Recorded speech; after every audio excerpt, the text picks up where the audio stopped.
Hello guys, welcome to my channel. Videos போடாமல் ரொம்ப நாள் ஆகிடுச்சு. எதனாலன்னா டைமே சுத்தமாக இல்லை. அண்ட் இன்றைக்கான வ்ளாக் என்னென்னா, நாங்கள் வந்துட்டு வெளியே கிளம்பிட்டோம். எதுக்காக அப்படின்னா, ஒரு கொஞ்சம் வேலை இருக்குது. ஸோ அதை ஃபினிஷ் பண்ணிட்டு வர்றதுக்காக நாங்கள் வெளியே கிளம்பியிருக்கோம். ஆக்சுவலி காலையில் 11 o'clock கிளம்பலாம் அப்படின்னு பிளான் பண்ணோம். பட்டு பாப்பாவை வச்சுட்டு கிளம்பவே முடியல. வீட்டில் ஒர்க் எல்லாமே ஃபினிஷ் பண்ணி கிளம்புறதுக்கே ஆஃப்டர்நூன் ஆகிடுச்சு. மத்தியானம் 1:20 ஆகிடுச்சு. ஸோ மத்தியானம் கிளம்புறதுனால நாங்கள் வீட்டிலே சாப்பிட்டுட்டோம். வெளியே போய் அதுக்காக தனியாக ஸ்பெண்ட் பண்ணிகிட்டு இருக்க வேண்டாமே அப்படின்னு சொல்லி வீட்டிலே சாப்பிட்டு கிளம்பிட்டோம்.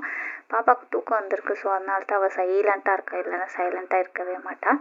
அண்ட் என்ன வேலை அப்படின்னா, ஃபஸ்ட்டு வந்துட்டு வண்டிக்கு கொஞ்சம் டயர் ப்ராப்ளம் இருக்குது. ஸோ டயர் வந்துட்டு ரெடி பண்ணணும். அண்டு வீட்டில் தோட்டத்தில் வந்து பாக்கு மரம் போட்டிருக்கோம். சரி, அதுக்கு நடுவில் வந்துட்டு நம்ம பீன்ஸ் விதை போடலாம் அப்படின்னு சொல்லி பீன்ஸ் சீட்ஸ் வாங்குறதுக்காக இப்போ போயிட்டுருக்கோம். அண்ட் ஃபஸ்ட்டு போய் டயர் தான் ரெடி பண்ணோம். ஏன்னா வண்டி கொஞ்சம் ப்ராப்ளமில் இருக்குது. பட் டயர் ஷாப் கண்டுபிடிக்கிறதுக்குள்ளேயே நிறைய டயர் ஷாப் இருந்தது. பட் வந்துட்டு ஒரு இடத்துக்கு போனால் இங்கே பண்ண மாட்டோம், வேறு இடத்துக்குன்னு சொல்லி அனுப்பிட்டு இருந்தாங்க. ஃபைனலி ஒரு ஷாப் கண்டுபிடிச்சி அங்கே போயிட்டோம். மத்தியானம் கிளம்புனதுனால ரொம்பவே வெயிலாக இருந்தது. ஸோ அதில் ரொம்ப டயர்டாயிட்டோம். இந்த டயர் ரெடி பண்ணிகிட்ருக்காங்க. இப்போ ரெடி ஆயிரும். இன்னைக்கு டயர் ரெடி ஆனதுக்கப்புறம் நாங்கள் வந்து சீட்ஸ் வாங்குறதுக்காக கிளம்பிடுவோம். நாளையிலேருந்து ஹெவி ஒர்க் இருக்குது.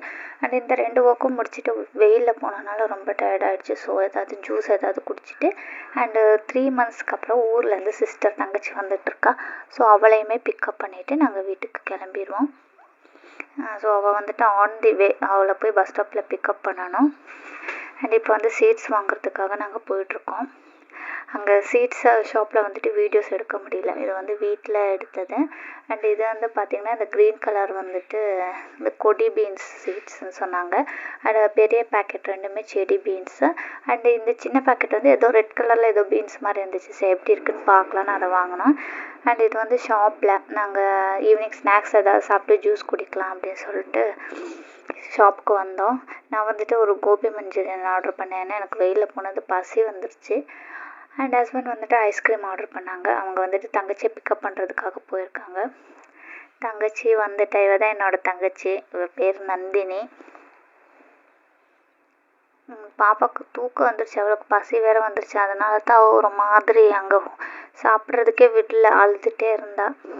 ஸோ தங்கச்சிக்குமே வந்துட்டு கோபி மஞ்சூரியனே ஆர்டர் பண்ணிட்டேன். ஏன்னா அவளுக்கு அது வந்து ஃபேவரெட்டு. ஸோ இங்கே நாங்கள் எப்போ வந்தாலும் இந்த ஷாப்புக்கு வருவோம். இங்கே ரொம்ப நல்லாவே இருக்கும். சிஸ்டருக்கு வந்து செமஸ்டர் ஹாலிடேஸ். ஸோ அதனால தான் செமஸ்டர் ஹாலிடேஸ் ஒரு 10 days இருக்குது. அதனால தான் இங்கே வந்திருக்கா. ஏன்னா நான் வந்துட்டு 2 monthsலேயே வந்துட்டேன் இல்லையா அம்மா வீட்டிலேருந்து. ஸோ 3 monthsக்கு அப்புறம் அவள் பாப்பா பார்க்கணும்னு சொல்லி எப்படா லாங் லீவ் கிடைக்கும் அப்படின்னு சொல்லி பிளான் பண்ணி வந்திருக்கா. நாங்கள் சாப்பிட்டெல்லாம் முடிச்சுட்டு இப்போ கிளம்பிட்டோம் வீட்டுக்கு. 5:30 கிட்ட ஆகிடுச்சு. பாப்பாவுமே டயர்டில் தூங்கிட்டான். அண்டு வீட்டுக்கு போய் இனி நெக்ஸ்ட் வந்துட்டு நைட்டு டின்னர் ரெடி பண்ணணும். டின்னர் ரெடி பண்ணதுக்கப்புறம் நாளையிலேருந்து கொஞ்சம் ஹெவி ஒர்க் எல்லாம் இருக்குது. அதாவது சீட்ஸ் எல்லாம் எடுத்துருக்கோம் இல்லையா. ஸோ அந்த சீட்ஸ் எல்லாம் போடணும், அதுக்கு எல்லாம் ரெடி பண்ணணும் இல்லையா தோட்டத்தை. ஸோ அந்த ஒர்க் எல்லாமே இருக்குது. அண்ட் அதுக்கு முன்னாடி ஒரு சின்ன ஒர்க் என்ன நான் பண்ணேன் அப்படின்னா, வீட்டுக்கு பேக் சைடெல்லாம் வந்து ரொம்ப புல்லெல்லாம் வந்து ரொம்ப கொஞ்சம் அசிங்கமாக இருந்தது. ஸோ அதை க்ளீன் பண்ணலான்னு சொல்லி பண்ணேன். பட் இது எனக்கு க்ளீன் பண்ணுறதுக்கு 2 days ஆகிடுச்சு. ஏன்னா வீட்டில் குக்கிங் ஒர்க்கும் பண்ணிவிட்டு பாப்பாவையும் பார்த்துட்டு இதையும் பண்ணுறதுக்கு கேப் கிடைக்கிற டைமில் தான் வந்து பண்ணிகிட்டு இருந்தேன். பட் ஏன்னா முடிஞ்ச அளவுக்கு நீட்டாகவே க்ளீன் பண்ணியிருந்தேன். ஸோ இனி நெக்ஸ்ட்டு வந்துட்டு கொஞ்சம் காஃபி பறிக்கிற வேலை அதெல்லாம் இருக்குது. நான் எல்லாமே உங்களுக்கு வீடியோஸ் போடுறேன். பட் வீடியோஸ் நிறைய எடுத்து வச்சுருக்கேன். பட் போடுறதுக்கு எடிட் பண்ணி போடுறதுக்கு சுத்தமாக டைமே இல்லை. காலையில் ஸ்டார்ட் பண்ணால் ஈவினிங் ஆகிடுது வேலை முடிக்கிறதுக்கு. அப்புறம் நைட்டு வந்து டயர்டில் தூக்கம்தான் வருது, எதுவுமே பண்ணுறதுக்கு தோணலை. அண்ட் அதெல்லாம் பார்த்திங்கன்னா காப்பி செடி. அண்ட் இது வந்துட்டு பாக்கு மரத்தோட செடி. இதெல்லாம் தோட்டத்தில் போடுறதுக்காக ரெடி பண்ணி வச்சுருக்கோம். லாஸ்ட் இயர் சீட்ஸ் போட்டது இந்த வருஷம் இந்த அளவுக்கு வந்திருக்கு. இனி இதை எடுத்து வந்து தோட்டத்தில் போடுவோம். ஓகே கைஸ், இந்த வீடியோ உங்களுக்கு பிடிச்சிருந்தா லைக் பண்ணுங்கள், ஷேர் பண்ணுங்கள், கமெண்ட் பண்ணுங்கள். அண்ட் என்னோடய சேனல் மறக்காமல் சப்ஸ்கிரைப் பண்ணுங்கள். அப்போ தான் உங்களுக்கு எல்லா வீடியோஸுமே வரும். தேங்க்யூ கைஸ், பாய் பாய்.